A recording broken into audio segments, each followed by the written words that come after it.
Hello students.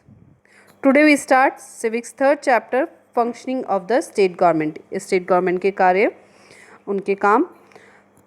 What is government? Government क्या है?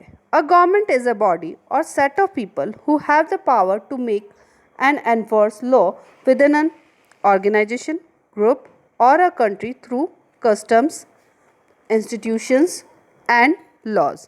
Government एक बॉडी है या सेट ऑफ पीपल्स है, लोगों का ग्रुप है जिनके पास ये पावर होती है कानून बनाने की और उसको लागू करवाने की.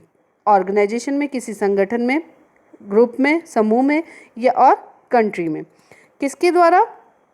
कस्टम्स के द्वारा, प्रचलन के द्वारा या रीति रिवाजों के द्वारा. इंस्टीट्यूशंस के द्वारा मतलब जैसे पुलिस डिपार्टमेंट है, ये इंस्टीट्यूशन है जो कि कानूनों को लागू करवाने में हेल्प करते हैं. और कई ऐसे कानून बनाकर जिसके थ्रू वो कानून बना सकते हैं या फिर कानून को लागू करवा सकते हैं.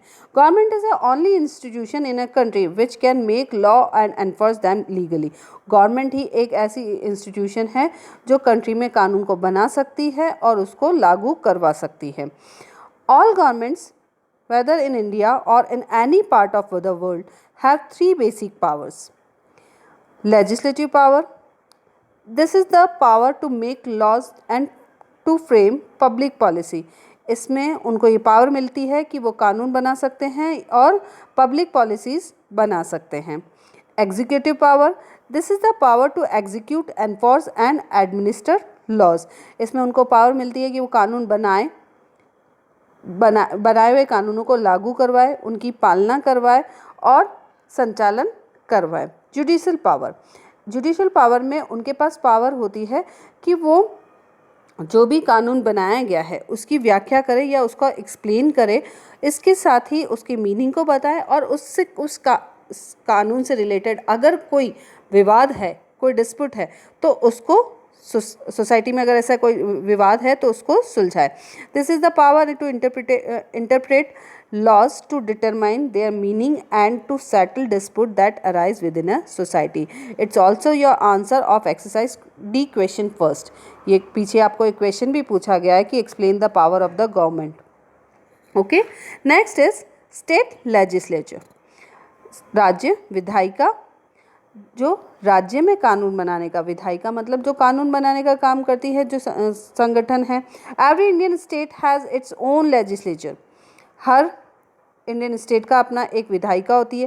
Eight a state legislative usually consist of a governor or the state and one house of the legislative called the Vidhan Sabha legislative assembly. किसी भी स्टेट की विधायिका में गवर्नर और विधानसभा दोनों ही इंक्लूड होते हैं. Some states have one house while other two. कुछ स्टेट्स में एक हाउस होता है, कहीं पर दो हाउस होते हैं. Where there is one house is called the legislative assembly. और जहाँ पर एक ही हाउस होता है उसको लेजिस्लेटिव असेंबली या फिर विधानसभा कहते हैं. और where there are two houses, the upper house is called legislative council. Legislative council मतलब Vidhan Parishad. And lower house is called the legislative assembly. और लोअर हाउस क्या कहलाता है? विधान सभा कहलाता है. मतलब जहाँ पर एक हाउस है वो विधानसभा या फिर लेजिस्लेटिव असेंबली कहलाएगी, और जहाँ पर दोनों हाउसेज हैं तो वो विधानसभा और विधान परिषद ये दोनों कहलाएंगे. जहाँ पर सिर्फ एक हाउस है वो यूनिकैमरल स्टेट कहलाता है. The state having only one house is there legislative are called unicameral state, and while those having two houses their legislature are called bicameral state. जहाँ पर दोनों हाउस होते हैं वो bicameral state कहलाते हैं. हमारा जो राजस्थान है वो यूनिकैमरल है. इंडिया में 6 स्टेट्स हैं जहाँ पर bicameral लेजिस्लेचर है, जहाँ पर Uttar Pradesh, Bihar, Maharashtra, Karnataka, Andhra Pradesh and Telangana have 2 houses in their legislative assembly. उनकी 2 हाउसेज है, विधानसभा और विधान परिषद दोनों ही. द विधान परिषद और लेजिस्लेटिव काउंसिल. द विधान परिषद और the legislative council is the upper house और of the state legislature. Vidhan Parishad या फिर हम लेजिस्लेटिव काउंसिल, ये दोनों ही एक ही नाम है. वो अपर हाउस कहलाता है। ये एक परमानेंट हाउस होता है। The tenure of the member in the Vidhan Parishad is 6 year. Vidhan Parishad के सदस्य होते हैं, उनका जो समय होता है, वो कार्यकाल जो होता है वो 6 साल का होता है। Every 2 years 1/3 of the member retire and fresh ones are elected. हर 2 साल बाद 1/3 लोग रिटायर हो जाते हैं और उनकी जगह फ्रेश इलेक्ट किए जाते हैं। Hence the Vidhan Parishad is a permanent house. Some member of the Vidhan Parishad are indirectly elected by the member of the legislative assembly। Vidhan Parishad के जो सदस्य होते हैं उनमें से कुछ सदस्य तो लेजिस्लेटिव असेंबली के सदस्य चुन के देते हैं, मतलब विधान सभा के सदस्य चुन के देते हैं। सम बाय लोकल बॉडीज़, कुछ लोकल बॉडीज़ जैसे नगर पालिका नगर परिषद के सदस्य चुन के देते हैं। Some by high school teachers graduate etcetera, कुछ हाई स्कूल के टीचर्स और ग्रेजुएट चुन के देते हैं। Some members are nominated by the governor from among people who have distinguished themselves in different fields like art, literature, social work and so on. कुछ जो member हैं वो नॉमिनेटेड होते हैं गवर्नर के द्वारा।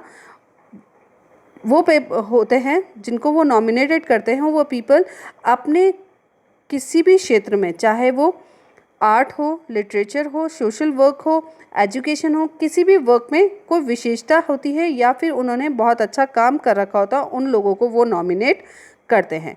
सेकंड हाउस आता है विधानसभा और लेजिस्लेटिव असेंबली। जो सेकंड हाउस है वो लोअर हाउस कहलाता है। विधानसभा और the legislative assembly is the lower house of the assembly. It consist of the elected representative of the people. इसमें जो मेंबर्स होते हैं वो डायरेक्टली इलेक्टेड होते हैं, वो पीपल के रिप्रेजेंटेटिव होते हैं। They are elected directly by the people. They are called the member of the legislative assembly और MLAs।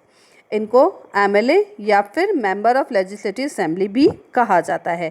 Each MLA is elected from the constituency। Her MLA एक कॉन्स्टिट्यूंसी से चुना जाता है। जैसा कि हमने फर्स्ट चैप्टर में भी पढ़ा था कि व्हाट इज़ कॉन्स्टिट्यूंसी। कॉन्स्टिट्यूंसी का मतलब क्या होता है कि जब देश को इलेक्शन के पर्पज़ से डिवाइड किया जाता है, कंट्री को डिवाइड किया जाता है छोटे छोटे एरियाज़ में, वो कॉन्स्टिट्यूंसीज कहलाती है और हर एक कॉन्स्टिट्यूंसी से एक मेंबर इलेक्ट होके आता है। The strength of the Vidhan Sabha depends upon the population of the concern state. Vidhan Sabha में कितनी सीट्स होगी, कितने मेंबर्स होंगे, ये वहाँ की पॉपुलेशन के हिसाब से डिसाइड किया जाता है। In Rajasthan there are 200 members but there can not be more than 500। ये 500 से ज़्यादा नहीं हो सकती है। In the legislative assembly it also can not be lesser than 60 members. और ये एक समय में 60 मेंबर से कम भी नहीं हो सकती, मतलब मैक्सिमम जो है 500 हो सकते हैं, lower 60। Some of the small state, लेकिन कुछ जो स्मॉल स्टेट हैं like Mizoram, Goa have assembly with the lesser than 60 member under the special provision of the constitution. कुछ स्टेट्स हैं जहाँ पर 60 मेंबर से कम मेंबर्स हैं, स्पेशल प्रोविज़न उनके लिए बनाया गया कॉन्स्टिट्यूशन में, उसके थ्रू वहाँ पर ऐसी कंडीशन है कि वहाँ पर जो उनकी लेजिस्लेटिव असेंबली में 60 मेंबर से भी कम मेंबर हैं। The member are elected through the secret ballot. Secret ballot हमने पिछली बार फर्स्ट चैप्टर में भी पढ़ा था कि उनका जो चुनाव होता है वो गोपनीय होता है, वो किसी को पता नहीं चलता कि किसने किसको वोट दिया है। Certain seats are reserve for schedule caste and schedule tribe in legislative assembly. कुछ सीट्स जो हैं शेड्यूल कास्ट और शेड्यूल ट्राइब्स के लिए रिजर्व रखी जाती है। टर्म ऑफ विधानसभा। विधानसभा का जो कार्यकाल है वो 5 साल का होता है। 5 साल के बाद, हर 5 साल के बाद नए इलेक्शन होते हैं और नई गवर्नमेंट का चुनाव किया जाता है।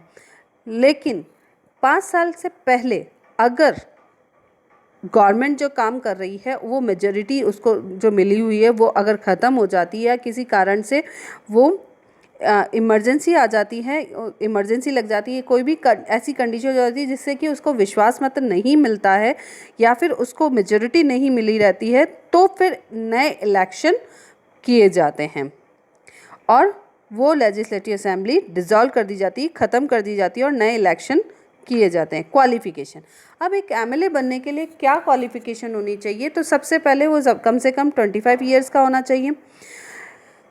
Is not holding any post of profit in the government, किसी भी प्रॉफिटेबल पोस्ट, गवर्नमेंट में किसी भी प्रॉफिटेबल पोस्ट पे नहीं होना चाहिए। Who has not been convicted by a court with imprisonment of 2 years और मोर। उसको कन्विक्टेड का मतलब होता है अपराधी ठहराना और इम्प्रिजमेंट का मतलब होता है सज़ा।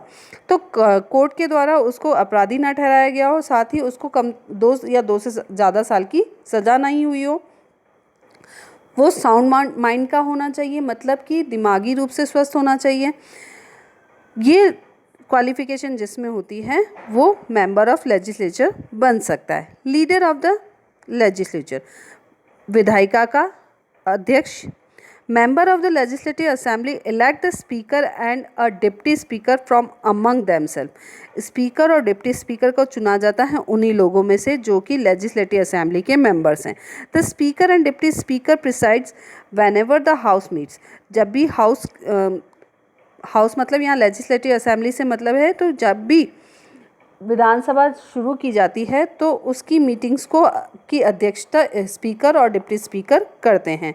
ही or she control the proceedings of the house and ensure order. He or she जो भी हैं वो हाउस की कार्यवाही कंट्रोल करते हैं, कार्यवाही को कंट्रोल करते हैं और इंश्योर ऑर्डर और उसके संचालन को देखते हैं।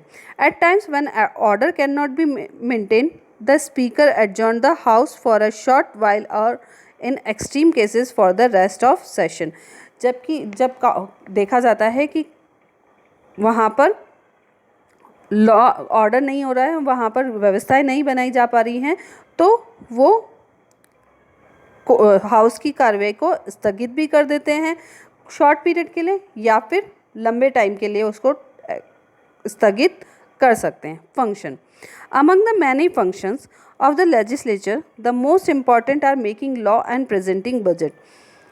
बहुत सारे कामों में से एक इम्पॉर्टेंट काम जो होता है वो कानून बनाने का और बजट पेश करने का काम होता है। Law are made from those subject that come under the state list. ये उन्हीं सब्जेक्ट्स पे कानून बनाते हैं जो कि स्टेट लिस्ट के अंडर में आते हैं। While the central government makes law on the subject that come are national importance.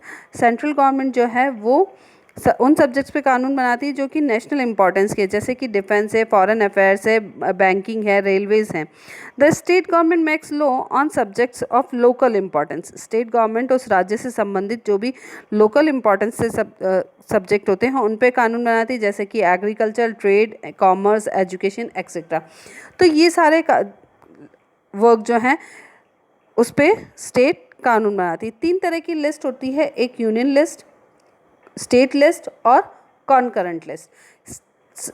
Union list पे सेंट्रल कानून बनाते हैं, स्टेट लिस्ट पे स्टेट, और कॉन्करेंट लिस्ट जो होती है उसमें स्टेट और सेंट्रल दोनों ही मिलकर कानून बनाते हैं।